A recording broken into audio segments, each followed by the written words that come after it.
नमस्कार दोस्तों, welcome to my YouTube channel. दोस्तों, आज के वीडियो में हम लोग लूसेंट के टॉपिक नंबर 16 जिसका नाम है भारत के यौवन राज, इसके जो है सभी महत्वपूर्ण ऑब्जेक्टिव को कंप्लीट करने वाले हैं।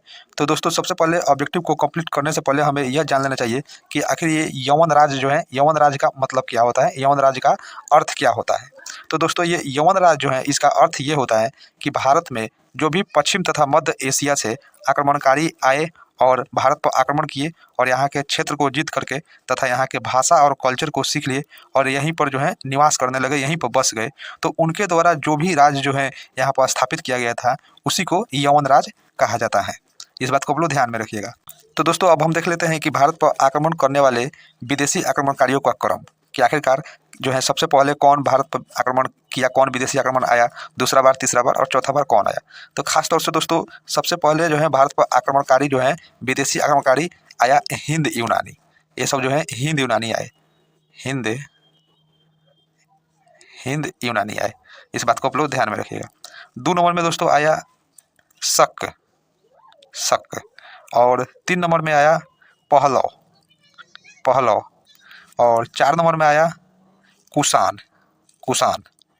ये सब के सब दोस्तों विदेशी आक्रमणकारी थे और ये सब के सब पश्चिम तथा मध्य एशिया से भारत में आए हुए थे। दोस्तों, इनका एक ट्रिक भी है, ISPK। आई फॉर हिंद यूनानी, S फॉर शक, P फॉर पहलव और K फॉर कुषाण। तो इस तरह दोस्तों ये जो है चारों जो है क्रम क्रम से आए, भारत पर आक्रमण किए और यहीं पर यहाँ के भाषा और कल्चर को सीख करके यहीं पर बस गए और इनके द्वारा जो भी राज स्थापित किया गया उसे यौवन राज कहा गया। तो चलिए, सबसे पहले आज के वीडियो में हम लोग हिंद यूनानी की जो है इसके बारे में जो है कंप्लीट जो है ऑब्जेक्ट के माध्यम से हम लोग पढ़ेंगे। तो चलिए क्वेश्चन को देखते हैं। क्वेश्चन नंबर 1 है दोस्तों कि सेल्यूकस के उत्तराधिकारी कौन था। सेल्यूकस के उत्तराधिकारी कौन था। दोस्तों, ये सेल्यूकस वही है जिसने चंद्रगुप्त मौर्य से युद्ध करने के लिए आया था, लेकिन चंद्रगुप्त मौर्य जो है इसे हरा दिया और जैसे ही चंद्रगुप्त मौर्य ने इसे हराया तो ये अपनी बेटी कार्नेलिया का शादी जो है चंद्रगुप्त मौर्य से कर दिया। ये वही सेल्यूकस है, याद रखिएगा। और ये सेल्यूकस जो है इंडो यूनानी था। और दोस्तों कह रहे हैं कि सेल्यूकस के उत्तराधिकारी कौन था। तो दोस्तों इसका राइट आंसर हो जाएगा ऑप्शन नंबर ए, एंटीओकस प्रथम। यानी कि सेल्यूकस के उत्तराधिकारी एंटीओकस प्रथम था। दोस्तों, जब सेल्यूकस जो है पश्चिम तथा मध्य एशिया में बहुत विशाल साम्राज्य स्थापित किया था और उसके उत्तराधिकारी के रूप में एंटीओकस प्रथम जो है शासन संभाला, तो इसने जो है पूरे शासन प्रशासन बहुत ही कंट्रोल से चलाया। लेकिन जैसे ही ये एंटीओकस द्वितीय जो है राजा बना, एंटीओकस द्वितीय राजा बना, तो दोस्तों राज्य में जो है इस राज्य में जो है विद्रोह हो गया। यानी कि बहुत सारे राज्य जो है, प्रांत जो है इसके शासन से स्वतंत्र हो गए और वो लोग अपना जो है एक जो है स्वायत्त अपना राज स्थापित कर लिए। चलिए अगला क्वेश्चन को देखते हैं।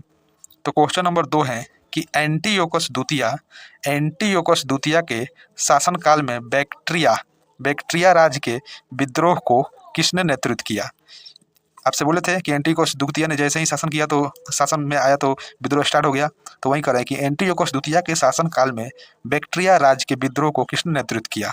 तो दोस्तों इसका राइट आंसर हो जाएगा ऑप्शन नंबर सी, डियोडोटस।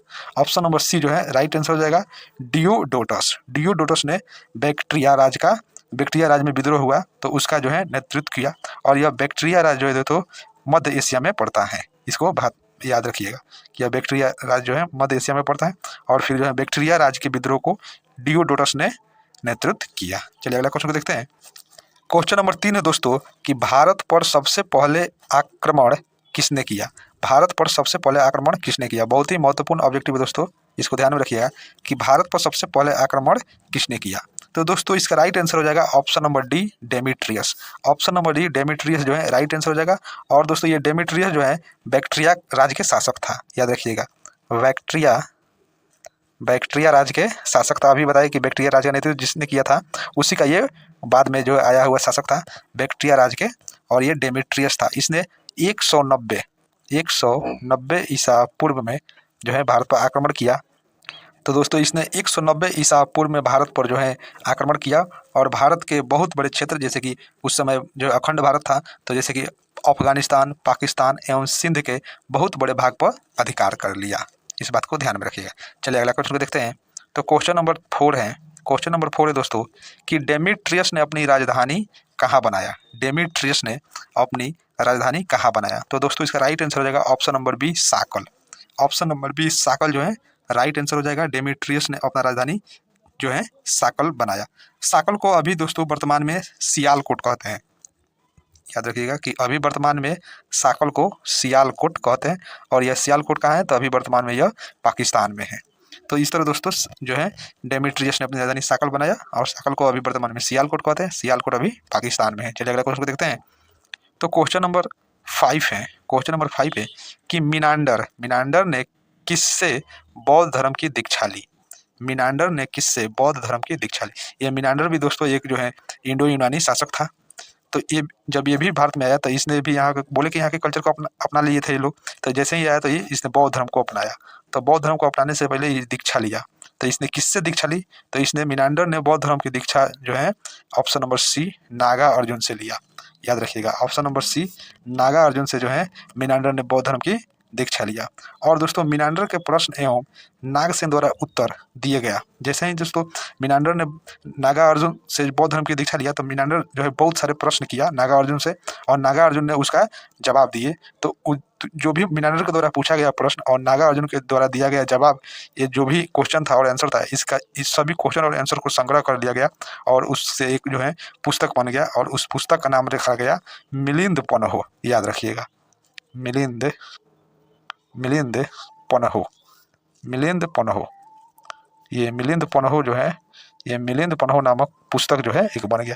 यानी कि मिलिंद पन्हो नामक पुस्तक जो है किसके वार्तालाप की चर्चा है, तो मिनांडर और बौद्ध धर्म नागा अर्जुन के बारे में चर्चा है। चलिए अगला क्वेश्चन को देखते हैं। तो क्वेश्चन नंबर 6 है कि भारत में सबसे पहले कौन सा शासक ने सोने के सिक्के जारी किए। भारत में सबसे पहले कौन सा शासक ने सोने के सिक्के जारी किए। तो दोस्तों इसका राइट आंसर हो जाएगा ऑप्शन नंबर ए हिंद यूनानी। इसका राइट आंसर हो जाएगा ऑप्शन नंबर ए हिंद यूनानी जो है राइट आंसर हो जाएगा सही ऑप्शन नंबर ए। चलिए अगला क्वेश्चन को देखते हैं। तो अगला क्वेश्चन है दोस्तों कि हिंद यूनानी शासकों ने भारत के उत्तर पश्चिम सीमा प्रांत में यूनान के प्राचीन कला चलाए, उसका नाम क्या है। हिंद यूनानी शासकों ने भारत के उत्तर पश्चिम सीमा प्रांत में यूनान के प्राचीन कला चलाए, उसका नाम क्या है। तो दोस्तों इसका राइट आंसर हो जाएगा option number B Hellenist art. इसलिए इसका right answer option number B जो है सही है, हेलेनिस्ट आर्ट जो है राइट आंसर हो जाएगा। और दोस्तों याद रखिएगा कि भारत में गंधार कला का इसका जो है एक जो है उत्तम उदाहरण है। यानी कि गंधार कला जो है हेलेनिस्ट आर्ट का ही एक उदाहरण है, याद रखिएगा।